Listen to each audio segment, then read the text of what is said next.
Alright mga kaputol, we're back again. Pasensya na at medyo natagalan tayo sa update ni Aliana kasi busy tayo sa ating hanap buhay. Siyempre, kailangan natin kumayod para mas marami pa tayo matulungan. Tara mga kaputol, samahan nyo ako sa pag-award ng bagong prosthetic leg ni Aliana. Let's go!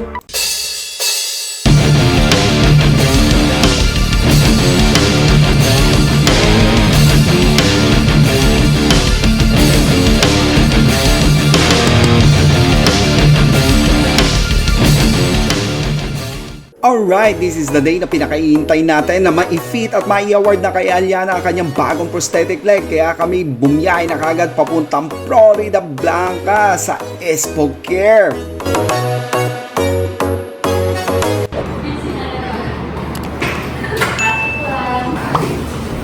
Welcome to Expo Care.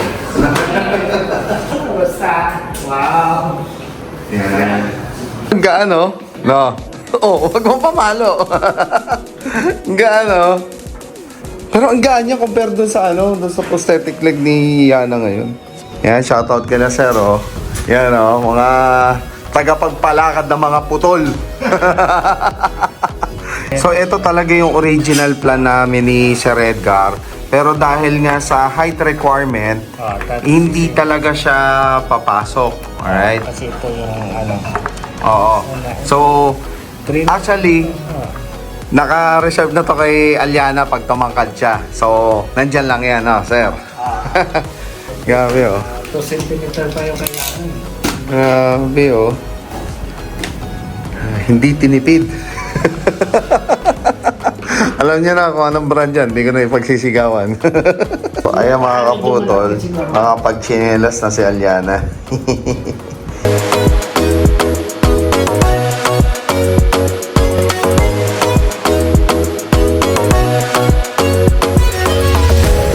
Ito yung dati niyang paa.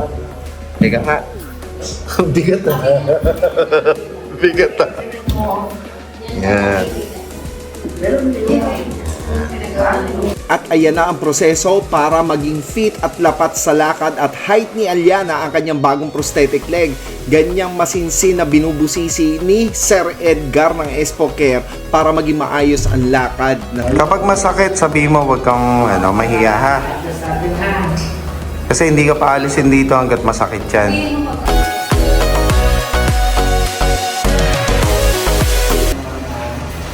Ipasok mo ng mga idea Naka-strap na siya. Ayaw mo lagyan ng bigat mo. Taas mo yung sige nga. Wait lang, kasi titingnan ko po. Ilakas na bigat. Ay, sige. Yan, sige. Balik. Sige, balik. Pag doon mo malalaman kung ano yung dapat i-adjust ni Sir Edgar. Sige, balik.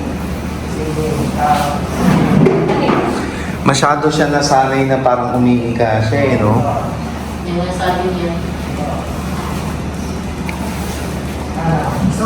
At pagbigyan natin ang request ni Aliana na nakatago yung bakal ng prosthetic leg niya. Kaya nilagyan natin ng cover sleeve para at least mas confident siyang dalhin ang kanyang bagong prosthetic leg. Finally, nakuha na rin ang tamang adjustment para sa height at tamang lakad ni Aliana. So, kailangan na lang mag-adjust ni Aliana dahil maninibago siya dito. At ayan na, pwede na niyang irampa ang kanyang bagong prosthetic leg. Ito yung old na paa ni Yana. Bigat. Bigat sa paa ko. Ayun, tapos may ginamit dito na joint para magkaroon ng tuhod. Yan. Ewan. Kaya pala lagi nadadapa si Aliana, natatalisod, natatapilo. Yan hindi bumabalik.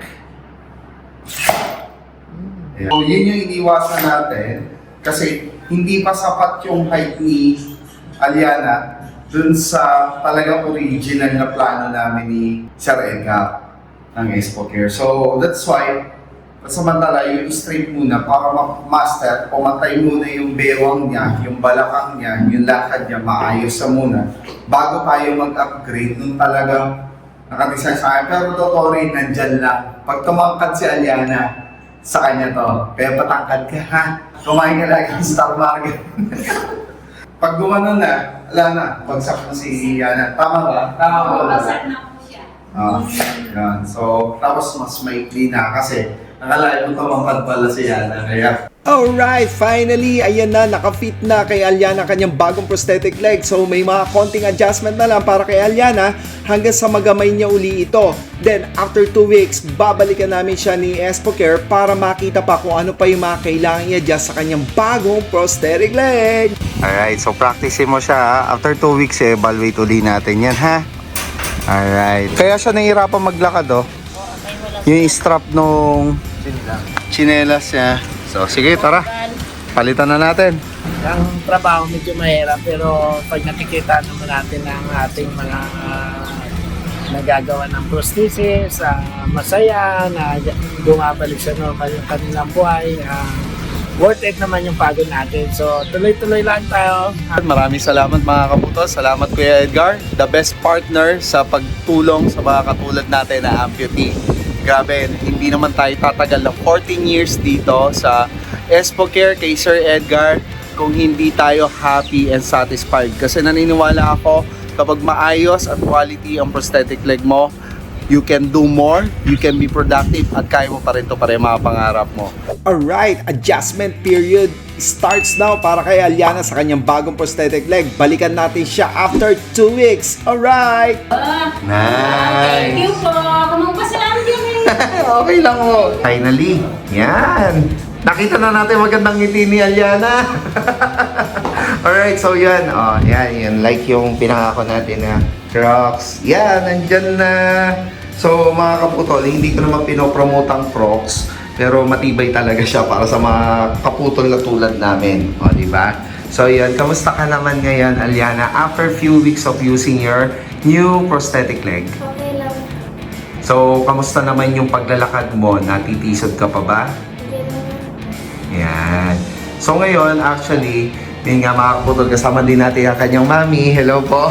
Yan. Tsaka syempre, hindi magiging posible ang Kaputol Project kung wala si Sir Edgar.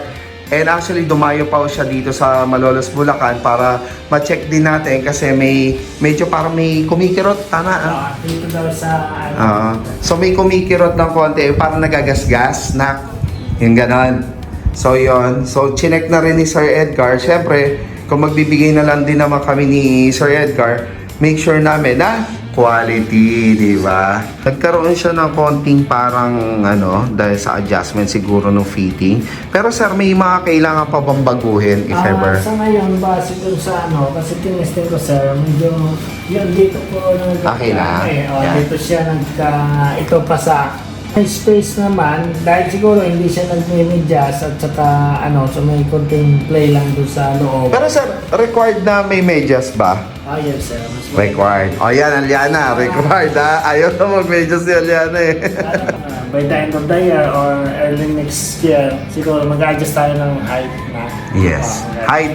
So may possible, pag medyo tumangkad na siya, ang mangyayari, ikakabit na natin yung knee. Knee joint. Knee joint. Knee joint. Kapag mayroon na time space na para mailagay natin yung knee joints. Alright. So, mas makakatakbo ka na yan. Galing. Alright, syempre hindi makukumpleto rin ang Kaputol Project kung wala rin si Sir Edgar ng Espocare. Alright, so yun. Sir Edgar, maraming salamat at nandyan ka. At least, habang ang pangako namin, hanggat humihinga kami, hanggat nabubuhay kami, hanggat may pera pa. Na kaya natin sustain, tutulong tayo, tuloy-tuloy ang Kaputol Project. Pasensya na mga kaputol, madalang na ako makapag-upload kasi kailangan natin kumita ng pera. Kailangan natin maghanap buhay. Thank you rin kasi yun nga, bigyan tayo ng lakas para makapagbigay at makapagbigay ng konting biyaya din sa iba na natatanggap din natin araw-araw. So yun, stay tuned mga kaputol. Sir Edgar, meron pa ba tayo next project? Meron! Alright, so abangan ang next Kaputol Project natin. Mga busy kami pero I'll make sure makapag-upload po tayo para makapagbigay ng konting inspirasyon. Always stay safe, always stay strong mga kaputol, and God bless you all. Alright. Thank you po. Strong leg, TV pambansang kaputol. Laging good vibes hatid sa inyo. Tara sa biyahe na mapupulutan ng inspirasyon. Isipin na maganda ang bukas na kasunod. Strong like TV, pambansang kaputol. Strong like TV, pambansang kaputol. Tara sa biyahe na puno ng inspirasyon. Isipin na maganda ang bukas na kasunod. Kanyang nais mabahagi, kasiyahan na tunay.